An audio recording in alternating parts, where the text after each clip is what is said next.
बहू। किशोरी लाल जी के बेटे राघव की शादी की बात जगह जगह चल रही थी, लेकिन किशोरी लाल जी को कोई लड़की पसंद ही नहीं आती थी और उसकी एक ही वजह थी, किशोरी लाल जी का लालची होना। उनको लड़की वालों से मोटा दहेज चाहिए था और इसी चक्कर में एक दिन वो एक बहुत पैसे वाले के घर अपने बेटे का रिश्ता लेकर पहुंचे। उस आदमी का नाम था ओम प्रकाश। देखिए किशोरी लाल जी, मेरी एक ही बेटी है और मेरी सारी संपत्ति जायदाद सब कुछ मेरी बेटी नैना का ही है। पापा, नाम से लगता है बहुत खूबसूरत होगी। कितना अच्छा नाम है ना, नैना। वैसे बात तो सही है आपकी। अब इतना पैसा है, जमीन जायदाद है, इकलौते बेटे, आप भी क्या करेंगे? सब कुछ उसे ही देंगे ना। बिल्कुल ठीक पहचाना आपने। बस बेटी की शादी और सारी जायदाद उसके नाम। पापा, बिना देखे हाँ कर दीजिए ना, इतना अच्छा रिश्ता फिर कहाँ मिलेगा? माला माल हो जाएंगे हम।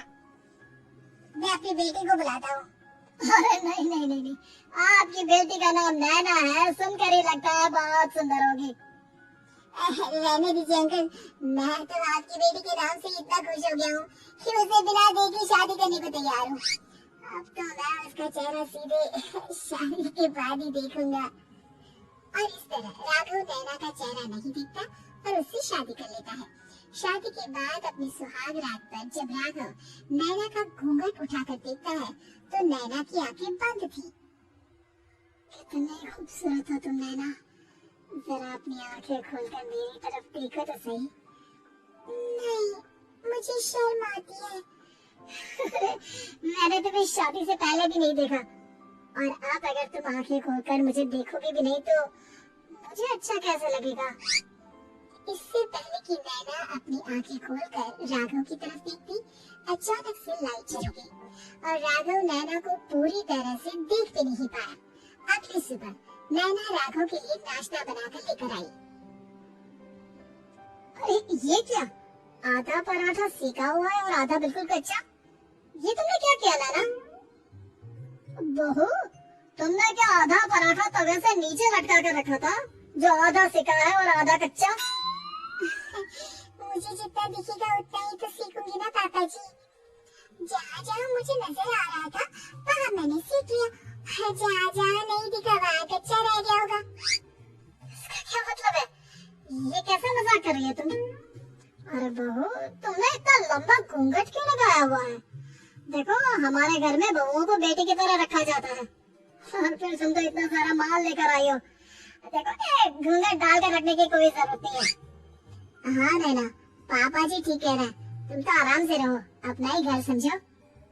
नैना अचानक से अपना घूंघट उठा लेती है। अरे ये क्या पापा, नैना की तो एक आंख फूटी हुई है। नाम से नैना, लेकिन ये तो काली बहू निकली। मेरे साथ धोखा हुआ है, धोखा। बिना दिखाए अपनी काली लड़की मेरे संग में आती। मुझे काली बीवी नहीं चाहिए।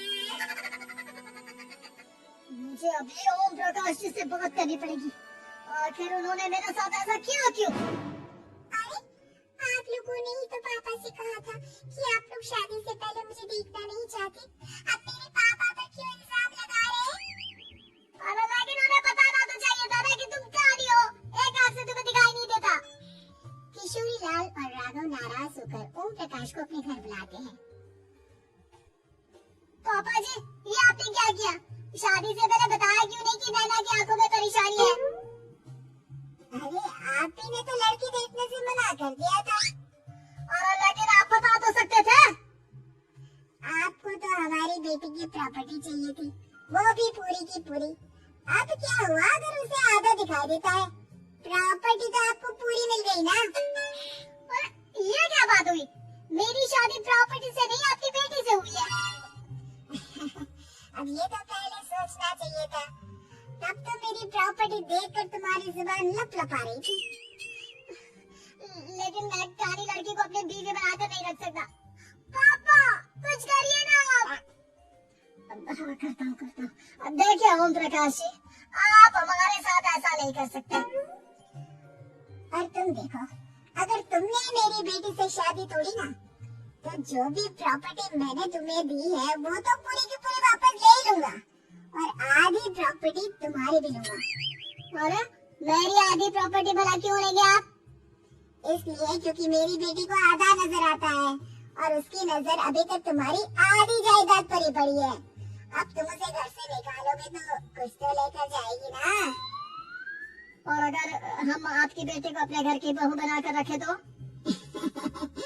तो तुम्हारी पूरी प्रॉपर्टी तुम्हारी ही रहेगी और जो मैंने तुम्हें दिया है ना उसमें से बस मैं आधा लेकर जाऊंगा। अरे लेकिन अब आप अपनी दी हुई प्रॉपर्टी में से आधी वापस क्यों लेकर जाएंगे? अगर मैं आपकी बेटी को अपनी पत्नी बनाकर रखने को तैयार हूँ तो? इसलिए ताकि भविष्य में अगर तुम मेरी बेटी को धोखा दो तो उसके पास कुछ तो रहे जो पति का हो। वैसे मेरे पास तो बहुत कुछ है लेकिन अपने पति की कोई निशानी तो उसके पास होनी चाहिए ना। अब अगर तुमने मेरी बेटी को कहानी कहा तो तुम्हें प्रॉपर्टी भी कहानी ही मिलेगी, पूरी नहीं। जमाई राजा। किशोरी लाल और राघव समझ चुके थे कि वो बुरी तरह फंस चुके हैं और अब उनके पास वहाँ से निकलने का कोई चारा नहीं है। अब समझ में आया ना, लालच बुरी बला होती है। एक तो तुम्हें प्रॉपर्टी मिली, ऊपर से बीवी मिली, उसमें तुम्हें नखरे भी दिखाने हैं। आए बड़े, चुपचाप बैठो। कुछ दिनों के बाद नैना राघव की कार लेकर बाजार घूमने निकलती है और जब कार लेकर वापस आती है, ये क्या? एक तरफ से मेरी गाड़ी पूरी खराब हो चुकी है। लगता है तुमने मेरी गाड़ी को किसी दूसरी गाड़ी के साथ एक्सीडेंट किया है। अरे कितना बड़ा नुकसान कर दिया तुमने बहू। वो क्या है ना पापा जी, मुझे एक आंख से दिखाई नहीं दे रहा था, सामने से गाड़ी आ रही थी। मुझे तो सिर्फ आधा ही दिखाई दिया और वो गाड़ी मेरी कार से रगड़ते हुए निकल गई। अब मैं क्या करूं बताओ? अब इसे ठीक कराने के पैसे कौन देगा? तुम्हारे पापा। तुमने मुझसे इस तरह से बात की? अभी रुको। नैना राघव की शिकायत ओम प्रकाश को कर देती है। देखो राघव, अब जो मेरी आधी प्रॉपर्टी तुम्हारे पास थी ना उसमें से आधी और मैं लेकर जाऊंगा क्योंकि तुमने मेरी बेटी को डांटा। अरे नहीं पापा जी, गलती हो गई, माफ कर दो। गलती की तो कोई गुंजाइश ही नहीं। अगली बार मेरी बेटी को डांटा तो बची हुई आधी में से आधी और ले जाऊंगा।